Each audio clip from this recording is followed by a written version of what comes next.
What is going on, everybody? Sorry I'm a few minutes late, but there's a big storm over here with thunder and lightning, flickering power. I had to wait for it to get restored, but I'm back up and running now. So, I want to recap day 3 of the MLB draft 2024 for the New York Yankees. Okay, just to sum it all up, they picked 20 picks, obviously. 18 of them were college players. One of them was JUCO, one of them was high school. The final pick in the draft, the 20th round, was a high school player. 14 pitchers, 4 outfielders, 2 infielders. And again, the overwhelming majority were college players across the board. So Yankees had a pretty significant plan to be heavy in the college drafting. So shout out to everybody in the chat. By the way, hit them with like buttons. Stephen B, Jack, what's good? What's good, everybody? All right. Yeah, they loaded up the Yankees today with pitchers. Yes, they did. Yes, they did. Stephen B. Ken, what do you know, my man? What's happening? Yes, indeed. Yeah, I mean, it's going to be crazy. It's going to be interesting. Jake Boss, what's up, my friend? Yeah. Rodney, what's happening? They did draft pitching hard. I went over obviously, they went SEC heavy with a lot of the pitching in the first 2 days. So, I mean, they got 2 pitchers from LSU, they got 2 pitchers from Vanderbilt. They knew in University of Alabama, the Crimson Tide was their number 1 first round pick, and then they went Vanderbilt. Big arms, and their third round pick was an intriguing one too. He's got some serious stuff, and he lights up the radar gun as well. So he's a guy that could sign for over slot. I think the Vanderbilt guy could probably sign for over slot. The first round pick got a little bit of an injury thing, but he's got a huge arm. So he can hone in his command. He should be pretty dominant. So I think he probably signed a little bit under slot, but you never know. We'll see what happens. Either way, they loaded up on pitching. My man NFE, there he is. Yo. They loaded up. So let's sum this up, guys. All right. Yudel, Mazel Tov, my friend. How are you? Democracy Matters. What's good? Samurai. Yota. What's up? How are you? Do I like the Hess pick over? I mean,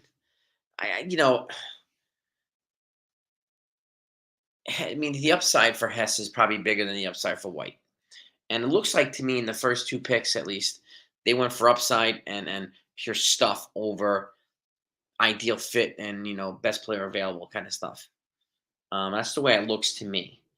And day 3 today, they probably went best player available and so on and so forth. But they needed to load up on pitching. I was a little surprised that they didn't draft a corner infielder in the first 5 rounds. But it leads me to believe that they're probably going to trade for one. Now, we already talked about it. I already put out an article that was posted from a New York Post, and that says that Ryan McMahon's likely not going to be traded now. He asked for reassurances from the GM of the Rockies, and he said, yeah, we won't trade you. So that was my number 1 pick in the trade market for third base. But there are still other guys out there that are available. So my guess is the Yankees will get 2 bats. And again, to me, they need a 1 and a 4. Okay. And shout out to Juan Soto. Hit a 2-run double in tonight's All-Star game. Representing, baby. Representing. So that's my take, Samurai, and it has pick over White. I mean, would I have been disappointed they got White? No, not at all. But I'm really not disappointed that they got Hess either. I just hope he pans out. I'm more confident in the Vanderbilt pitcher Bryce Cunningham will pan out. But we'll see. Vanderbilt's a more storied franchise, but these guys drafted SEC, and SEC is a powerhouse conference in college. They went SEC heavy for the first 2 days. Aaron Blum, what's good? Ryan, there he is. Yeah, super pitching heavy approach. A lot of righties. There's a couple lefties in there. Most of the pitchers they drafted were righties. So, Cole Royer. Yeah, I mean, of all these guys, Royer was their 20th round pick. He's a high school pitcher, and I think he'll wind up signing, unless he's, he was apparently ranked like in the 90s in terms of prospects, so he could essentially come back and maybe go in the top 4 rounds next year if he has a good year. So I would say 50-50 on Cole Royer. But let's recap these, all right? So 11th round pick was Mac Estrada. Okay. He's from Northwest Florida, which is a JUCO. He's a right-handed pitcher, 6'4", 220 pounds, 9-1 with a 4.20 ERA this year, 79 innings pitched and 94 Ks. So he's got a good strikeout repertoire. And his whip is 1.49. So he's got to work on that a little bit in his command, but he's got a big arm and generates a lot of strikeouts on the righty side. 12th round pick. The next one was Brendan Jones, an outfielder from Kansas State. Okay. This is a lefty hitting bat. Okay. He was a junior. And he's 5'10", 180 pounds. He batted 303 with a 442 on base and a 500 slugging for a 942 OPS. So pretty significant stats. 9 homers, 35 ribbies, 13 steals, 40 stolen bases. So this guy has got some legs on the base path. So I think that's probably one of the more attractive intangibles features for the Yankees. The next pick, Dylan Lewis, 13th round. Queens University of Charlotte. He's an outfielder. He's a junior. He bats and throws righty. 6'3", 205 pounds. He does have an explosive bat, so he's known for his kind of basic velocity and stuff. In 39 games, he batted 350 with 11 doubles, 8 homers, 36 ribbies, and 11 stolen bases this year. 14th pick, Austin Green, second baseman from Texas Tech. As a senior, he's a switch hitter. They drafted a couple switch hitters. What is he? 6 feet, 195 pounds. Batted 322, 435 on base, 546 slugging, 981 OPS. So pretty good production there. 8 homers, 45 ribbies, and 13 doubles. So he puts the ball in play. Okay, and it seems to be the theme with the offensive guys that they've drafted. A lot of these guys put the ball in play, which is essentially, stuff that we're not doing a lot of at the major league level. So I'm not surprised that they're drafting some of these folks. Okay. We drafted a first baseman yesterday, Sean, but not today. First baseman in Grand Canyon University was our 8th round pick or something like that. He's a switch hitter. I mean, he actually is probably the best bat or the most intriguing bat that we picked of all the prospects. Batted 300, over 300 every year, puts the ball in play. He's got great peripherals and sprays the ball everywhere. So he's probably our most intriguing guy, Sean. He's the first baseman. Next pick is Marshall Toole, an outfielder from Wofford College. He's a junior, and he throws lefty. Bats lefty, throws righty. He's 5'11", 180 pounds. He batted 335 this year, 461 on base, 617 slugging, 1.078 OPS. This guy, talk about production tools right here. 9 homers, 64 ribbies, 15 steals, and 10 triples, and 15 doubles also. So this guy puts the ball in play. And obviously he puts the ball in play when there are people on base, which is kind of what we need a little bit more of at the major league level. So hopefully some of these guys will pan out. Next up in round 16 is Xavier Rivas, left-handed pitcher from Ole Miss. He's a senior, 6'4", 235 pounds, 5-5 record with a 6.35 ERA. Nothing flashy here. 14 games started, 68 innings pitched, 89 Ks, so he's obviously got a strikeout on, 40 walks, and his career is 15-6 in college. So better career than 2024. Next up, JoJo Jackson in round 17. He's an outfielder from Georgia State. He's a switch hitter, and he throws lefty. He's a junior, 6'2", 215 pounds, 299 career hitter in 141 games, 30 home runs, and 95 ribbies. So he's pretty solid production across the board. 18th round, Gus Hughes, right-handed pitcher from High Point University. 6 feet, 190 pounds. Is a senior. 6-4 record with a 3.77 ERA, 111 Ks, and 102 innings pitched. So pretty averages more than one strikeout in an inning. And so much everybody they've drafted looks like they average more than a strikeout in an inning. Then Brandon Decker was 19th round pick, right-handed pitcher from Oakland University. Senior, 6'3", 195 pounds. 7-6 with a 5.44 ERA. 29 games, 102 innings pitched, 105 Ks, 39 walks, and 13 games. Of the 29 games, he started 13 of them. So his versatility he can start or come out of the bullpen. And lastly, their 20th round pick is their high school pitcher, Cole Royer. He's the guy that was rated in the top 100 prospects overall. Right-handed pitcher from high school, Pierce County High School. He's a senior, obviously, 6'6", 190 pounds. He's a big kid. But he also plays catcher, first base, and third base. His versatility is across the board. So there's really no semblance of product of a significant stats on any position because he plays in all positions right now. So those are the draft picks for the Yankees.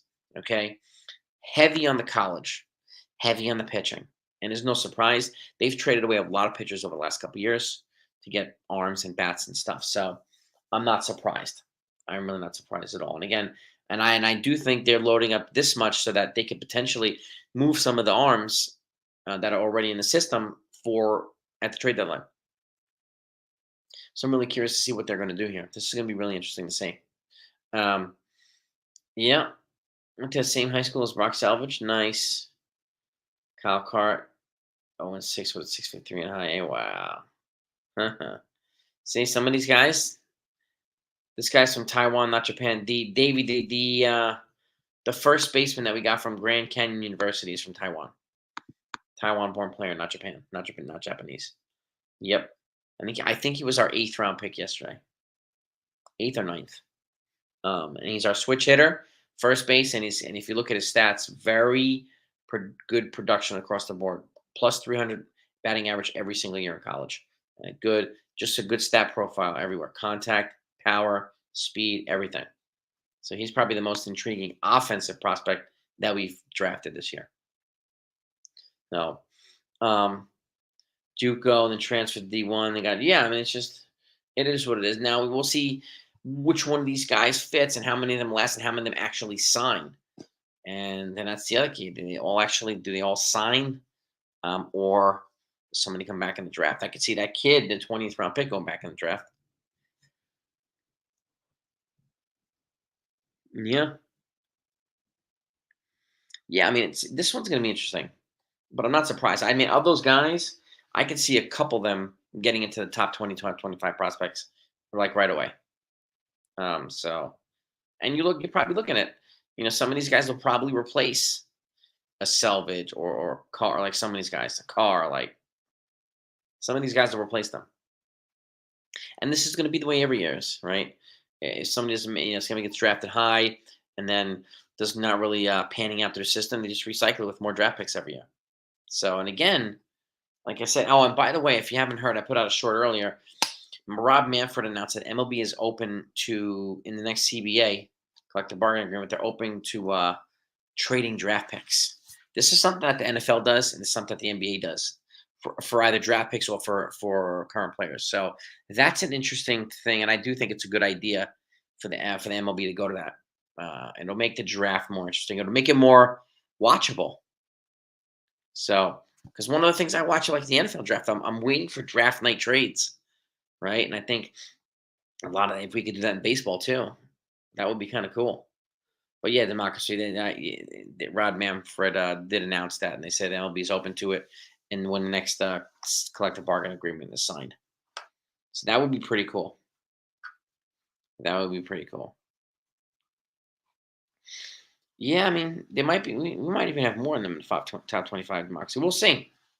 We'll see how well they adapt early on. A lot of pitchers, yes, to trade at future deadlines, and it gives us depth to trade current pitchers at the deadline for teams that want, pitching.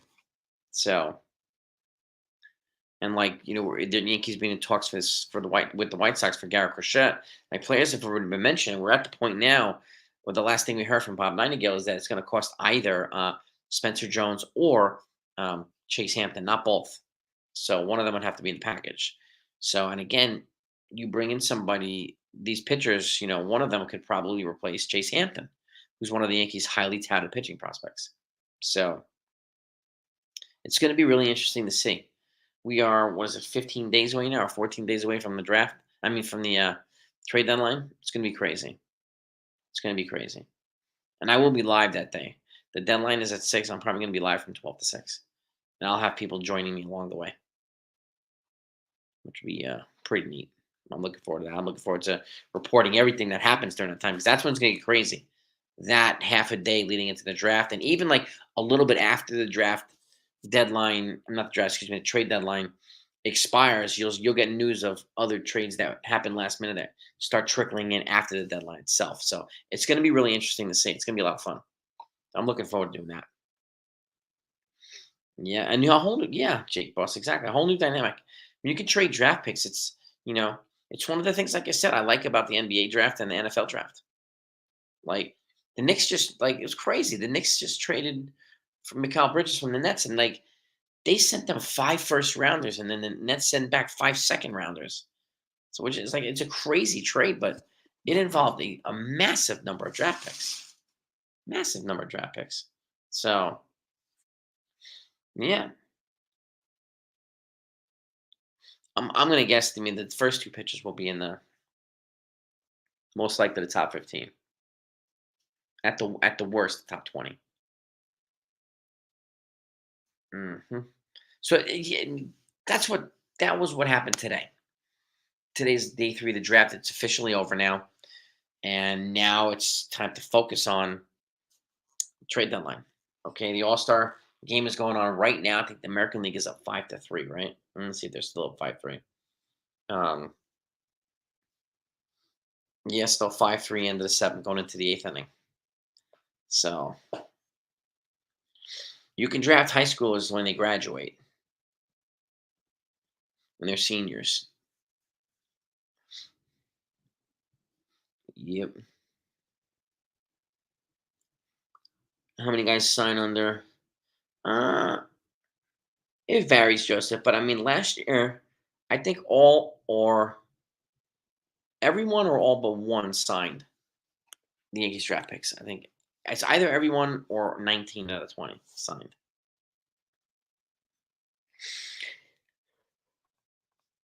We'll see where everybody's value comes in. We'll get that over the next probably week or so. Yankees sign this one, Yankees sign that one. A lot of it happens relatively quickly. Like the top ones are the ones that take the longest to sign because those are the big 9-figure guarantee contracts, 7-figure guarantee contracts. So, you know, who's getting bopped at a top 20? I don't know. Ken, it's a good question. I have to go back and look at the top 25.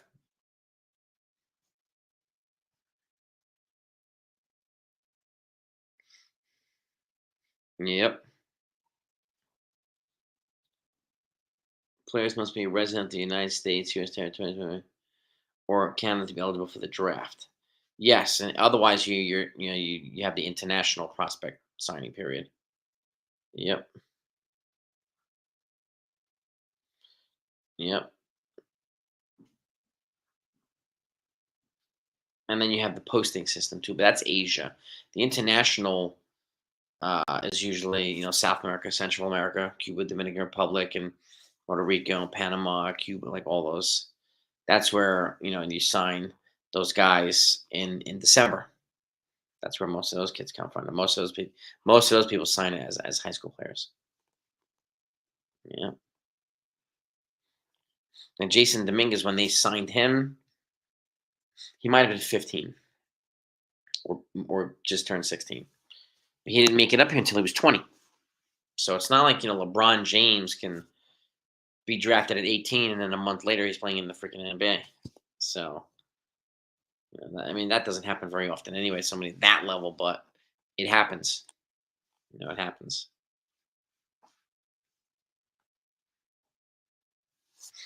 Um,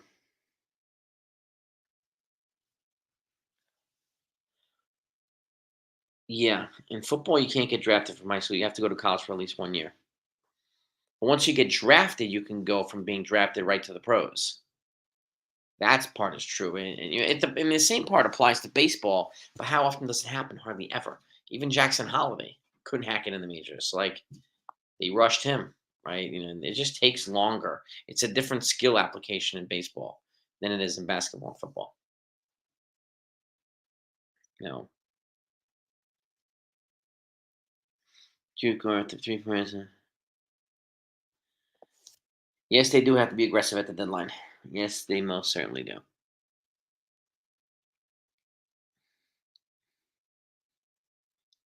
Come on, gang. Let's not fight. Let's not argue. NFL, yep. Yeah, they've tightened up some rules in the NFL draft. It's a little bit different now. Like 18-year-olds don't get drafted in the NFL like they can do in basketball. As you get through a freshman year in college, then you can get drafted now, as opposed to before, where you can get drafted right out of high school. Now it's like you have to go 1 year in college. Hmm.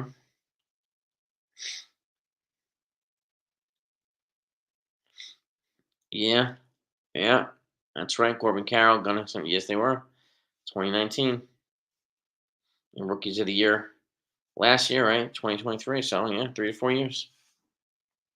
Yep. Rule 5 is different. That's the Rule 5 draft is a little bit different. That's when you have players who aren't. This is why players need to be on the 40-man roster, and those that are not on the 40-man roster are subject to be picked by other teams in the Rule 5 draft.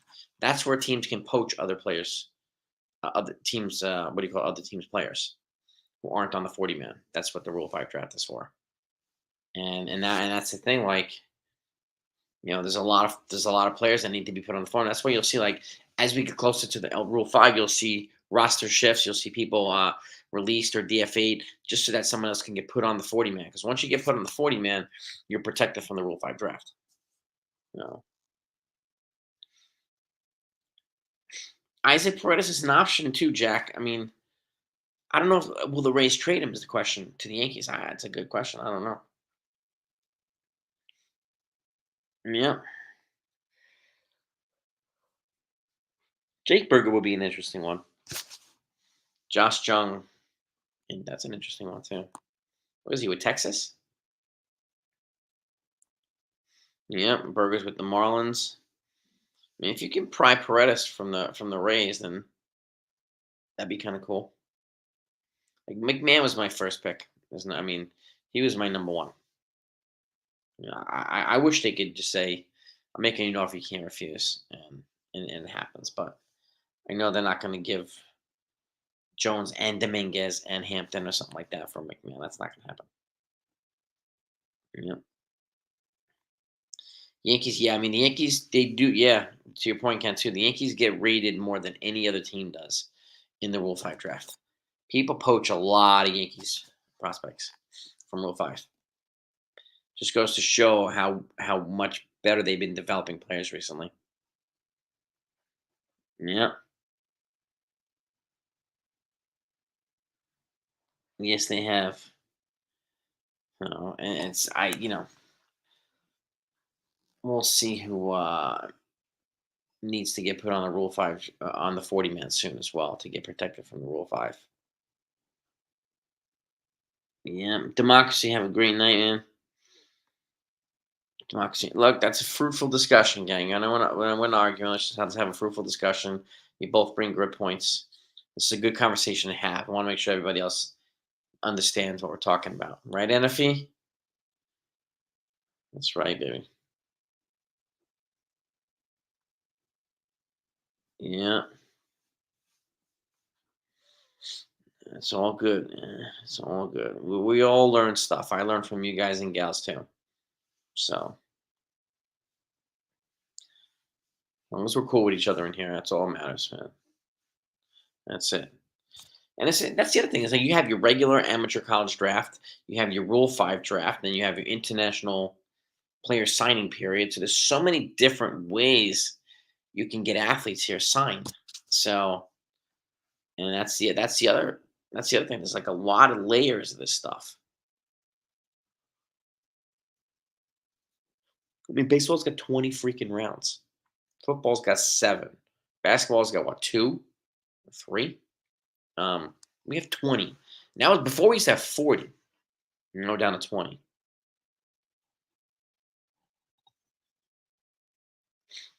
Some article said that they were first flag for plane development. I'm not.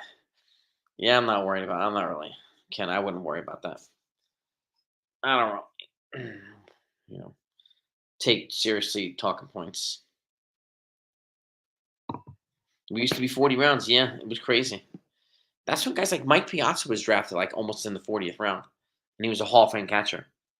It was crazy, but he was drafted like I don't know what pick he was, 1,200 or some crazy or 1,000 or something like that.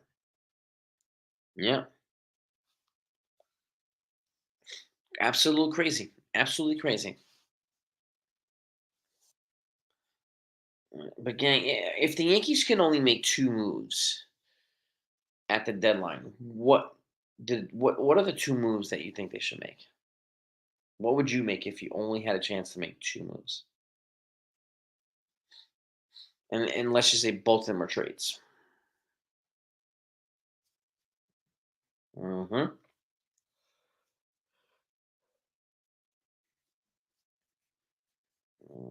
Let's see.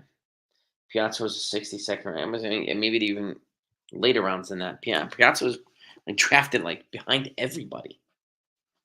Just turned out to be one of the greatest hitting catchers in the history of baseball. Third and a closer. Okay, Jack. Any particular names for third and closer?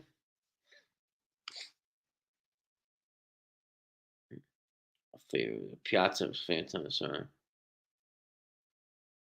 Piazza, yeah, yeah. He was also a great bat. Piazza was a serious hitter.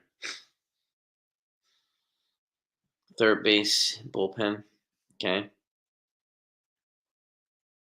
Tanner Scott, Jack. Okay. Tanner Scott for the bullpen. How about your third baseman? Who's who's your go?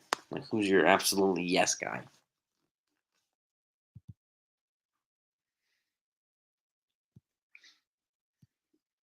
Matt Chapman could be, yeah, he could be. He's got an opt out after this year too, so I mean, he can opt out if he has a good rest of the season, and then we would know him $25 million a year after this. So constantly, yeah, he's here.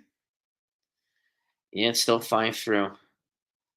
Oh man, Holmes is gonna close. Oh shit, Holmes is coming in the closer for the AL. Oh man, against these people. Oh man, here we go. Here we go. Yeah, Piazza. Well, look, he was not a great defensive catcher, not a great arm, but he had, I mean, a bat like you know generational type bat. Isaac Paredes at third and Pham in left field slash DH players fulfill 1 and 4 home hitters together. Lineup interesting. Paredes, would you bat four? You bet four, Ken?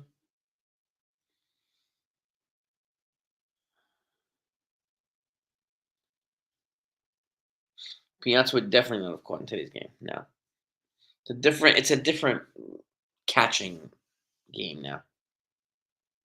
All right, starting pitcher and bullpen. Okay, James. Okay, all right.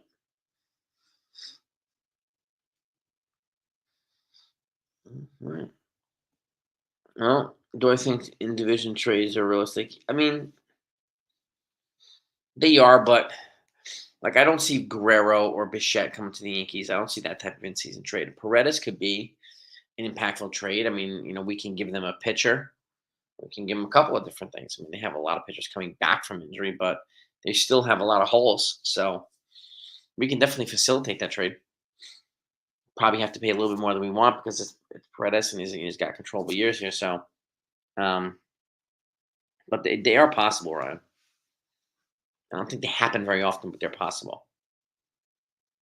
I mean, the last time we traded with Vision, probably with and we traded with Boston last year. That's right. Alex Verdugo, we traded from. That's right. That's right. So we did trade with them, the Sox. Mhm. And before that, um, in decision in Baltimore, no. Tampa, no. Red Sox, no. Toronto, Chad Green, but I don't remember if that. I think it might have been a signing. Yeah, I think the last one was Boston. And after that, I can't remember the last time they traded in the division. Joseph, I think it's going to go right down to the wire. We have like 12 teams in contention right now. So this is going to go right down to the wire as the teams deciding, okay, whether we're going to sell or we're going to buy. I think it's going to go right down to the wire. I really do. Ottavino, it's another intriguing reliever. Yeah, well, they did. Yeah, the Razors. They're hurting because they have to play They have to pay Juan DeFranco's contract, and he's probably never going to play for them again. Like the next decade, they have to pay him. Yep. I don't think you'd have to give up that much to get Adam Ottavino from the Mets. I don't think so. San Diego wants Crochet. Yeah, and they made an offer already, and the White Sox turned it down. It sounds as if they're um, dead set on Spencer Jones. That's what it sounds as if right now. So will they come off that? I don't know. I mean, I would give him Hampton and Roderick Arias on a few of the pieces, but Spencer Jones, like, yeah, I don't think so. 'Cause I'd have a hard time giving it to Spencer Jones. But yes, they did make an offer for Crochet Samurai, and they were rebuffed by the White Sox. Yep. I know they can't get that for No, they can't. Not right now. There's not a clause in baseball that allows them to just walk away from that contract, which sucks. Which sucks. That's not fair to them. Why you got to pay the guy 15 million plus per year over the next decade if he's not going to play? What? No. There's got to be some type of accountability or conduct clause or something like that in baseball, so that if something like this happens, your contract is voided. We work at a gas station, we work at a department store, wherever it might be. You act like that, you get fired. That's it. So there's no reason why the same standard shouldn't be applied to Major League Baseball players. Crochet is realistic, Sean. Yes. Hmm? Dominguez would be a hard one to trade, but yeah, if I could get Crochet, I mean Dominguez would be an interesting one, unless you want to add, I don't know what it would take to get Crochet and somebody like Luis Robert. That would be crazy. Yeah, a morals clause, a morale clause. Yeah, exactly, Samurai. Like, come on, come on, crazy, right? Including a ton of money and bonus money.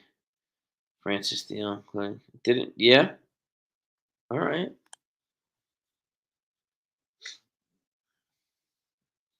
Interesting. Interesting. Interesting. Yeah, it's we're gonna hear a lot of stuff over the next couple of weeks. We're gonna hear a lot of just I have this trade post, I have that trade post. I'm gonna try to limit it to what's actually got teeth. So it's to not feed people just baloney. So whatever I think has teeth, I'm gonna put it out, as well as anything that I want to put out too.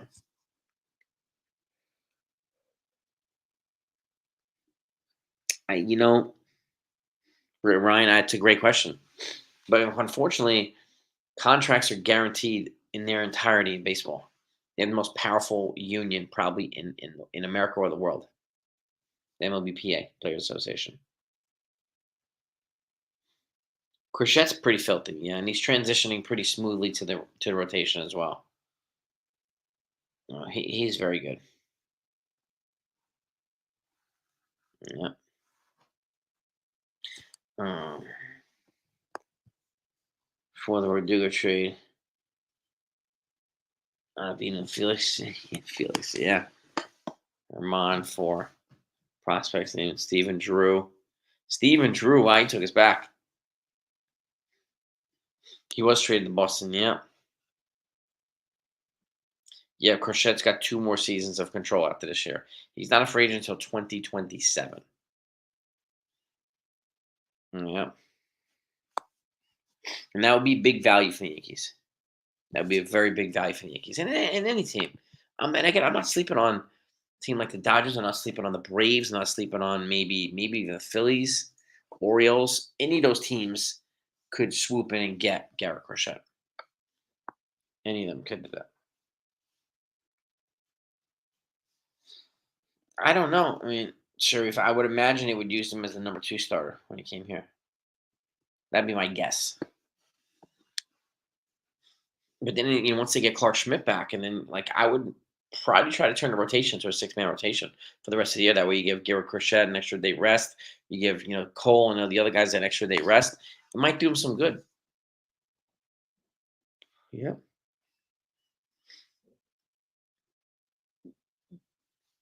he's definitely got more of a robust performance in the bullpen than Holmes does. Yeah, the Phillies got Crochet to be crazy. I heard they're looking for a right-handed hitting outfielder. So who's out there? Randy Rosarena, Luis Robert, Brent Rooker. um, and they've got the money and the prospects to get one of these guys and the motivation. Oh, but if they got Crochet, it would be crazy. That's an all-in move for the Phillies. Crochet and a bat. That's a super all-in move for the Phillies. You Triana Gonzalez. The Gonzalez, Crochet. I mean, my guess is they'd probably try him as a start. While he's already been trending this year that way this year, so my guess they'll try him that. But if they need to move to the bullpen, they'd probably move to the bullpen. My guess is, like he could be the number two starter in the playoff that the Yankees need, that the Yankees were hoping Carlos Rodon would be, and it hasn't been yet. Crochet can step in there and be a dominant number two behind Garrett Cole. And if you want to go deep in the playoffs, you got to have that up front, that two, that legit 1-2 up front. You got to have that.